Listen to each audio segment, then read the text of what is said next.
Hello, Dr. Harper. It's so good to see you today, and thank you for taking the time to be with me in a conversation about our Unit 10. Our Unit 10 is regarding racial capitalism.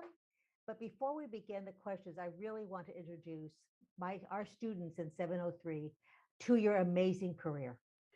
And so I'm going to read your bio, and I want our students to really understand what an extraordinary opportunity this is for you to engage in this conversation and for them to meet you personally, because our students are online, and so they may not be able to see you on campus, but they're going to see you on screen. So thank you. Shaun Harper is one of the nation's most highly respected racial equity experts. He is a provost professor in the Rossier School of Education and the Marshall School of Business at the University of Southern California. He is also the Clifford and Betty Allen Chair in Urban Leadership, founder and executive director of the USC Race and Equity Center.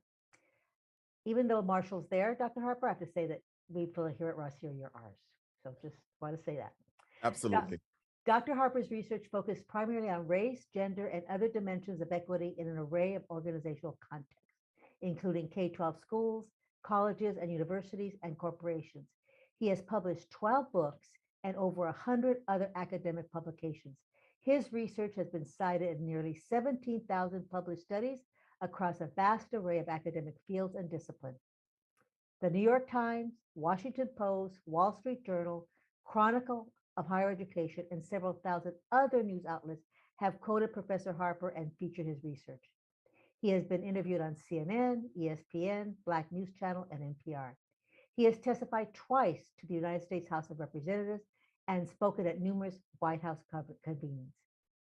Dr. Harper also served on President Barack Obama, my brother's keeper advisory council, on the National Educational Policy Committee for the Biden-Harris campaign, and on California Governor Gavin Newsom's statewide task force on higher education, racial equity, and the COVID-19 recovery. Recipient of a dozen top honors in his field and one honorary doctorate, Professor Harper has been repeatedly recognized at Education Week as one of the 10 most influential scholars in the field of education. Last year, he was elected to the membership in the National Academy.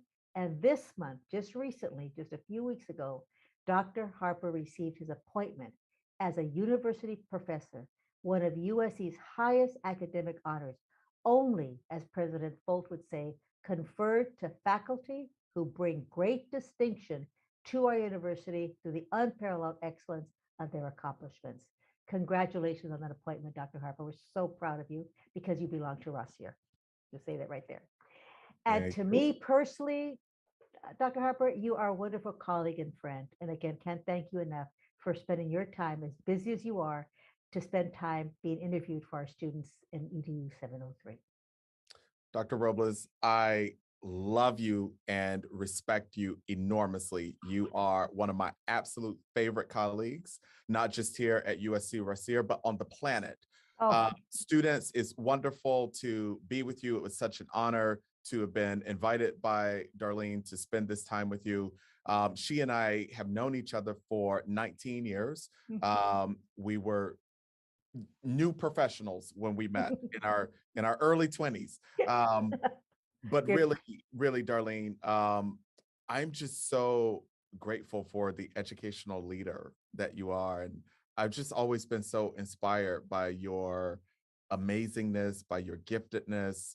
I see why people respect you so much. I am one of them. So thank you so much for having me. That means so much to me, Shaun, but this is your time right now, not mine. But thank you so much for saying those wonderful words, and it means a lot to me. It makes my day. So as I said, Unit 10, we talked earlier this week, Unit 10 is really focused on racial capitalism and the impact that it has on our communities. So in the class, we discuss how racism has infiltrated capitalism, class, and socioeconomics, and also to discuss the impact of cultural appropriation and how the broader society views and portrays our Latinx and Black communities as communities without wealth and little cultural capital. What are your immediate thoughts, Dr. Harper, on racism being at the core of racial capitalism that is built on slavery, violence, and imperialism? Let me start by acknowledging that the University of Southern California is on the indigenous, ancestral, and contemporary lands of the Gabrielino tongue of peoples. Mhm. I began there because I think it is really important to acknowledge these lands, but it's also important to acknowledge the land theft that occurred. That was about imperialism. It was indeed about capitalism, greed, and money, right? There were people who lived here, indigenous peoples who were robbed of their land, right? There was an attempted genocide of those peoples. You know, and that was clearly right, like um, driven by greed, capitalism, money, and so on. Then there is the enslavement of my peoples. Mhm. It isn't just that um, enslaved Africans were viewed as subhuman, but it was also that we were viewed as property. We were Mhm. exploited to make money, right? To build this nation. And then, of course, there is the theft of the lands of Mexicans and Latinx persons, right? So all of these things, are traceable back to centuries of racial violence, theft, and harm against communities of color. And over time, sure, the institution of slavery, for example, ended, but its residual effects remain ever present. So it's not like someone flipped off a switch and the economic engine that was slavery was, brought to his knees, right? So there's that. Let's also think about redlining. Mm. The policy and practice in housing that literally drew lines around particular neighborhoods and sections of cities where homes could not be sold to Latinx persons, Asian American and Pacific Islander persons, or Black people. Some people misunderstand that, well, redlining ended more than 40 years Mm. ago, Mm. but its effects are still ever present as we look at um, you know as we look at the ways in which race and poverty commingle Mhm. in particular neighborhoods, that's attributable to redlining. It's attributable to the capitalism and the greed of white Americans who benefited from and created and were the maintainers of redlining. So let's now bring this to school, right? It's not that Latinx persons, lower income AAPI persons, indigenous people, and Black people choose to live in poverty. I grew up very poor in Thomasville, Georgia, Mm. a small racially segregated town right on the Georgia-Florida border. You Mm. see, when I was growing up, Dr. Robles, you likely have heard me say this before, my town was nearly 50-50 Black and white. There was one Mexican migrant family that spent a year in my town, and I became friends in the 8th grade with Joanna Torres, Mm. who was there for a year and then moved on to another place. Joanna was the first Latinx person that I went to school with. I don't recall going to school with any Asian or Asian American students. It really was, 50-50 Black and white. One of the things that I noticed as a child, really as early as 5 years old, is that my family was poor. Most of the Black people around me were poor, but yet most of the white people around me were middle class and wealthy, and they tended to own things, be in charge of Mhm. things, so on and so forth. I somehow knew, even as a 5 year old, that my family and me weren't poor because we wanted to be, right? Yes. So as I now, as a researcher, as a scholar, as a teacher, as I try to make sense of segregated schooling in Mm. America, including here in California, Mhm. including here in LA, segregated schooling is a byproduct, I think, of various manifestations of racialized capitalism. Um, and we don't choose to attend chronically underfunded schools. Um, right? Like those things We are don't have choices. We don't we have don't have very choices. we don't have choices. Exactly. Exactly. Mhm. When you mention that, I also think about it as, can we really? Angela Davis has a quote I'm fond of. We can't eradicate racism without eradication racial capitalism. Mhm. Can we ever eradicate it if in a capitalist society that is the engine? I mean, we all, in some ways benefit from this capitalist society. Is it something we could hopefully think of doing in this environment that we live in today to eradicate racism? I have potentially an unpopular stance on this. Let me start in a positive and in a hopeful place, right? Um, I would not do the work. In fact, I wouldn't be able to. I would not be able to do the work I do every day in pursuit of racial justice if I didn't believe in it. Mhm. We would not be able to do our work here at the USC Race and Equity Center, literally with hundreds of organizations and institutions across the country, if we believed that what we were doing was a complete waste of our time. Right. So there's the positive stance. Let me give you a more realistic stance, though. The genius that was Derek Bell, Hmm. one of the intellectual architects of critical race theory, Mhm. brilliantly argued more than 40 years ago, and it certainly remains the case now in 2022, that racism is permanent in the United States. There's Bell's permanence of racism thesis. You see, there's often a misreading of Bell's permanence of racism thesis. People are like, oh, that Derek Bell, he was such a pessimist. He was saying racism is here to stay. Well, we have now more than 400 years of evidence Mhm. It's going to be here for a while. of its pervasiveness, right? Notwithstanding a careful, responsible read of Derek Bell's permanence of racism thesis, even though he acknowledges the permanence of racism, he still says that we ought to fight against it Mhm. with all of our might.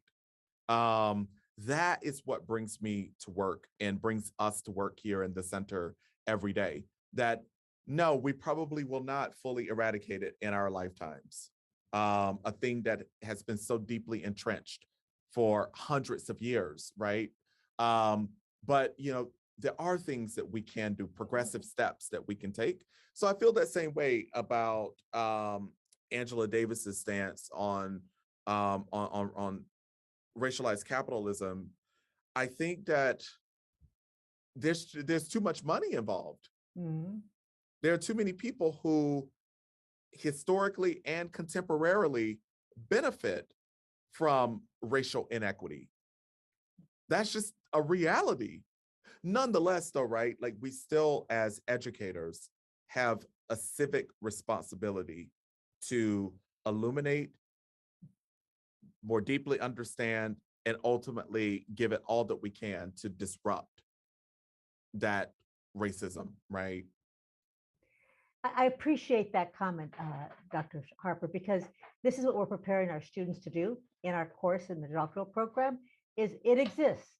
We could wish it away. We wish we had 3 stars. We wish we had a genie that will say, "Boom, it's gone," but that we still have to fight against it every day. What actions can I take today to improve a situation for one student, 50 students, or as a principal, 1,500 students, or for a superintendent for 30,000 students? That it's something that we must do. It's a moral imperative for us as educators to do, understanding that there's going to be the tides against us, and we need to still be hopeful to do what we can for the students in our care.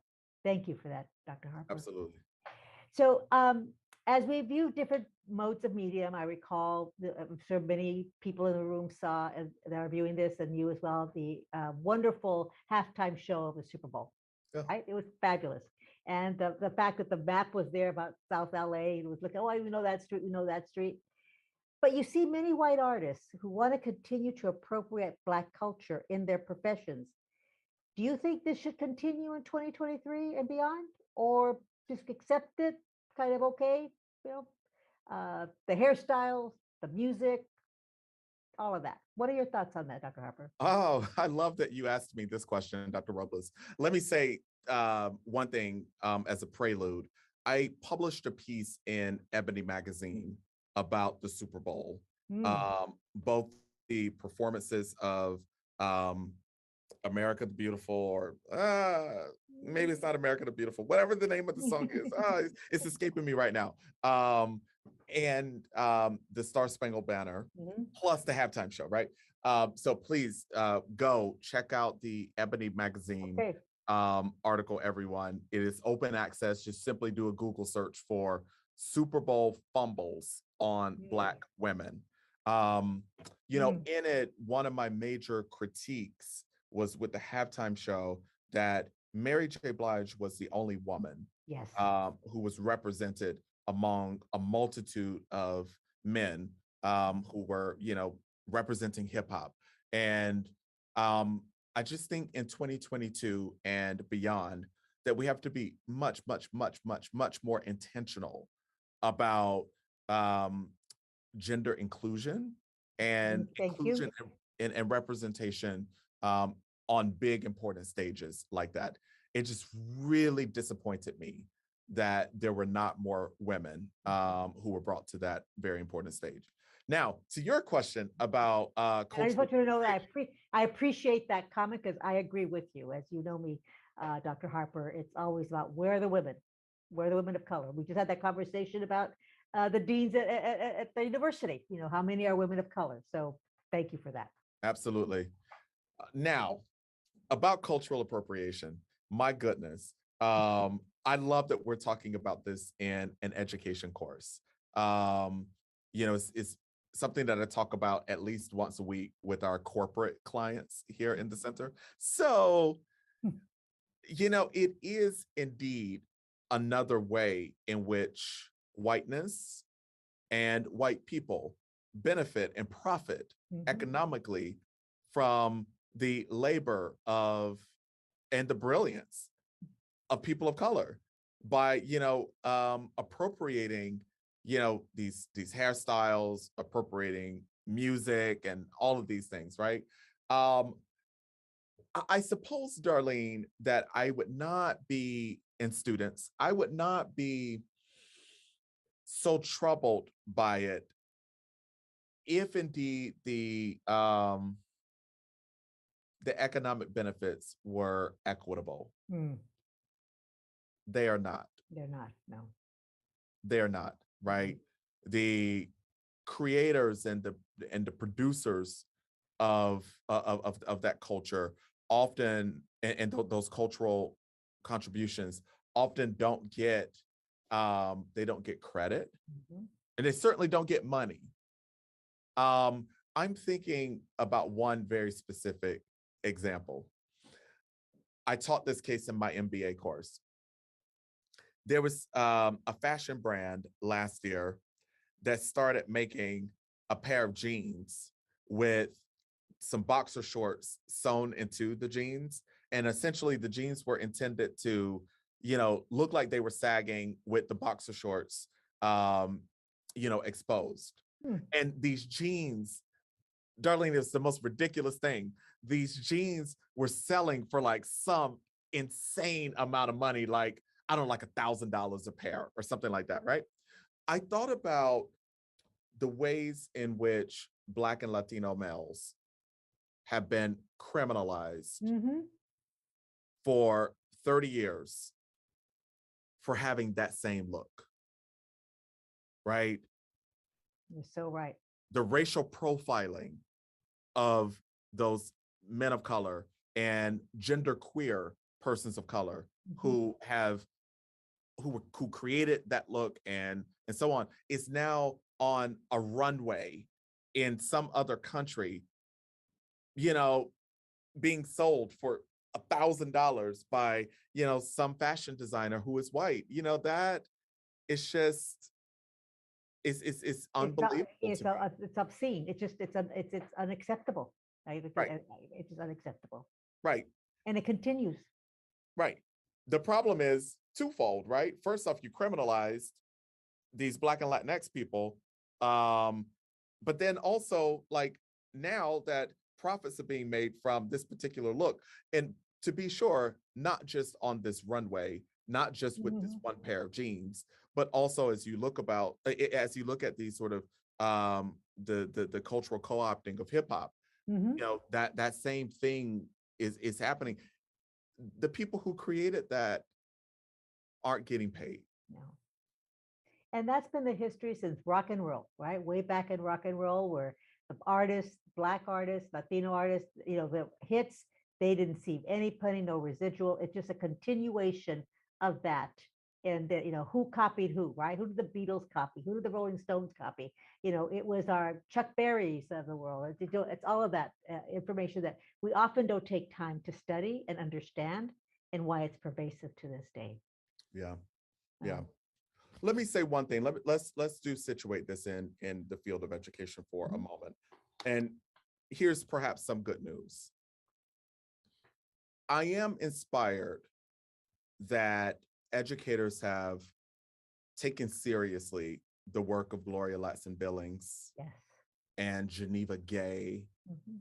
and others who were the architects and the early pioneers of what we now call culturally responsive teaching or culturally relevant pedagogy.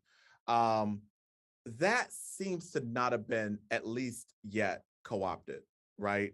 Sure, Correct. lots of people are adopting the work, but I am inspired that they trace it back to the originators Right. with Right. tremendous respect. I think that's really great.